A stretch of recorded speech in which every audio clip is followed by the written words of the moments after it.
Hi friends, இன்றைக்கி நம்ம சேனலில் ரொம்ப ஹெல்த்தியான சுவையான ராகி புட்டு எப்படி செய்கிறன்னு பார்க்கலாங்க. வீடியோவை கடைசி வரைக்கும் பாருங்கள். இதுக்கு ஒரு பாத்திரம் எடுத்துக்கலாங்க. இதில் பார்த்திங்கன்னா ஒரு 1/4 கிலோ ராகி மாவு இருக்குது. இதை இந்த பாத்திரத்தில் கொட்டிக்கலாங்க. இது கூட இதில் ஒரு 1/4 டேபிள் ஸ்பூன் தூளுப்பு ஆட் பண்ணிக்கலாங்க. தூளுப்பு ஆட் பண்ணிவிட்டு கையால் இதை எல்லா பக்கமே நல்லா பரப்பி விட்டுறலாங்க. உப்பு எல்லா பக்கம் பிடிக்கிற மாதிரி நல்லா பரப்பி விட்டுருங்க. இப்படி பரப்பி விட்டோம்னா உப்பு பார்த்திங்கன்னா ஈவனாக பிடிச்சி வந்துடும். அதனால் கையால் இந்த மாதிரி எல்லா பக்கமும் படுற மாதிரி நல்லா பரப்பி விட்டுருங்க. இது நல்லா பரப்பி விட்டதுக்கப்புறம் தண்ணி எடுத்து கொஞ்சம் கொஞ்சமாக கையில் இந்த மாதிரி ஊற்றி தொளிச்சு பிணைஞ்சி விட்டுக்குங்க. ஒட்டுக்க தண்ணி ஊற்றிடாதீங்க, ரொம்ப கொல கொலன்னு ஆயிரும் மாவு, அப்புறம் புட்டு வராது. அதனால் கையால் இந்த மாதிரி கொஞ்சம் கொஞ்சமாக தொளிச்சு நல்லா பிணைஞ்சி விடுங்க. இது பார்த்திங்கன்னா பிணையிறது பார்த்திங்கன்னா கட்டி இல்லாமல் பிணைஞ்சி எடுக்கணுங்க. இந்த மாதிரி கொஞ்சம் கொஞ்சமாக தண்ணி ஊற்றி பிணைஞ்சிக்குங்க. ஒட்டுக்க தண்ணி ஊற்றிடாதீங்க. அதாவது கொஞ்சமான ஈரப்பதம் இருக்கணும். ரொம்ப ஈரப்பதம் இருந்ததுன்னா புட்டு கரெக்டாக வராது.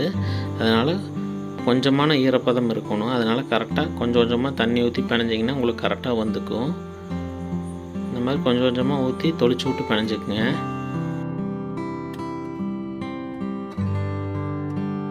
பார்த்திங்கன்னா நல்லா பிணைஞ்சிட்டு இந்த மாதிரி உருண்டை பிடிச்சி பார்த்திங்கன்னா கையில் உருண்டை வரணும்.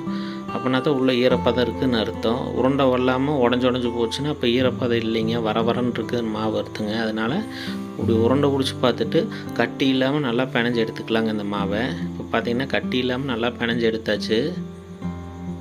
இப்போ அடுப்பில் பார்த்திங்கன்னா ஒரு இட்லி பாத்திரம் வச்சுக்கலாங்க. பாத்திரம் காஞ்சோன்னையுமே அதில் தண்ணி ஊற்றிக்குவோம். தண்ணி ஊற்றி தண்ணி நல்லா கொதிக்கிட்டுங்க. பார்த்திங்கன்னா தண்ணி நல்லா கொதி வந்துச்சு. இட்லி தட்டுன்னு வச்சுக்கலாங்க. இதில் அது மேலே ஒரு துண்டு ஒன்று விரித்து போட்டுக்கலாங்க. காட்டன் துணி ஒன்று விரித்து போட்டுக்குங்க. இதில் பார்த்திங்கன்னா நம்ம பிணைஞ்சி எடுத்து வச்சுருந்த மாவை இந்த மாதிரி போட்டுக்கலாங்க. இட்லி பாத்திரம் ஃபுல்லாகவே போட்டுக்குங்க.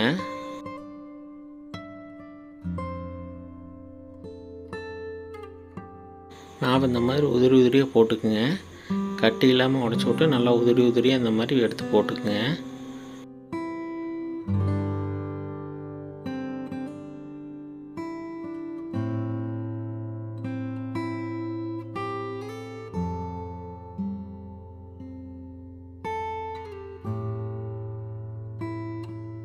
எல்லா மாவும் இந்த மாதிரி போட்டுக்கலாங்க. எந்த அளவுக்கு பிடிக்குதோ அந்த அளவுக்கு மாவு போட்டுக்குங்க.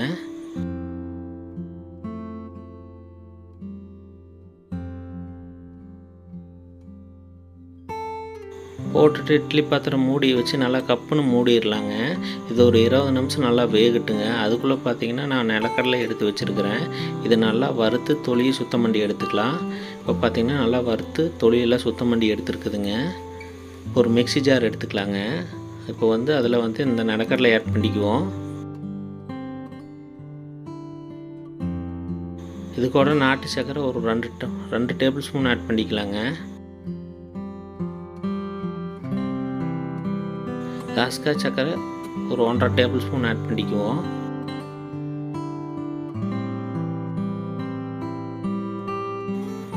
இது மூடி போட்டு நல்லா பொடியாட்டம் அடித்து எடுத்துக்கலாங்க. நைஸாக அடித்து எடுத்துக்குவோம். இப்போ பார்த்திங்கன்னா நைஸாக அடித்து எடுத்தாச்சு.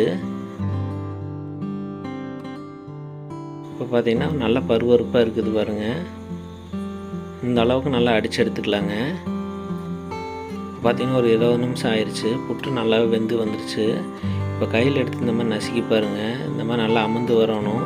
லைட்டாக உருண்டை பிடிச்சி பார்த்திங்கன்னா உருண்டை வர்ற மாதிரி இருக்கணும் லைட்டாக. இதுதான் கரெக்டான பதங்க. இப்போ எடுத்து இன்னொரு பாத்திரத்தில் கொட்டிக்குவோம். கொட்டிட்டு இது நல்லா சூடு ஆறட்டுங்க. சூடு ஆறிடுச்சு. இப்போ நம்ம அரைச்சி எடுத்து வச்சுருந்த அந்த சர்க்கரையை இதில் ஆட் பண்ணிக்கலாங்க. கடலையும் அந்த சர்க்கரையை இதில் ஆட் பண்ணிக்குவோம்.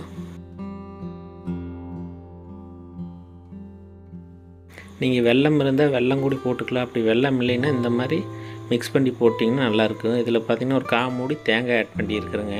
திருகி எடுத்து வச்சு தேங்காய் ஆட் பண்ணியிருக்கிறேன். இதையும் போட்டு நல்லா பரட்டி விட்டுக்கலாங்க. இதில் எல்லா பக்கம் புட்டில் எல்லா பக்கம் பிடிக்கிற மாதிரி பரட்டி விட்டுக்குவோம். இந்த மாதிரி எல்லா பக்கம் பிடிக்கிற மாதிரி பிணைஞ்சு பிரட்டி விட்ருங்க. அப்போனா தான் எல்லா பக்கம் தேங்காயும் அந்த சர்க்கரையும் நல்லா பிடிச்சி வருங்க, சாப்பிட்றதுக்கும் நல்லா இருக்கும். இப்போ பார்த்திங்கன்னா எல்லா பக்கம் பிடிக்கிற மாதிரி நல்லா பிணைஞ்சு வச்சாச்சு. பார்த்திங்கன்னா சுவையான ராகி புட்டு ரெடி ஆயிடுச்சுங்க. குழந்தையிலேருந்து பெரியவங்க வரைக்கும் இந்த மாதிரி செஞ்சு கொடுத்து பார்த்திங்கன்னா ரொம்ப விரும்பி சாப்பிடுவாங்க. இது உடம்புக்கும் பார்த்திங்கன்னா ரொம்ப ஹெல்த்தியான ஃபுட்டுங்க. வாரத்துக்கு ஒரு டைம் இந்த மாதிரி செஞ்சு சாப்பிட்டு பாருங்கள், ரொம்ப டேஸ்ட்டாக இருக்கும். இந்த வீடியோ பிடிச்சிருந்தா இந்த வீடியோவுக்கு ஒரு லைக் பண்ணிக்கங்க.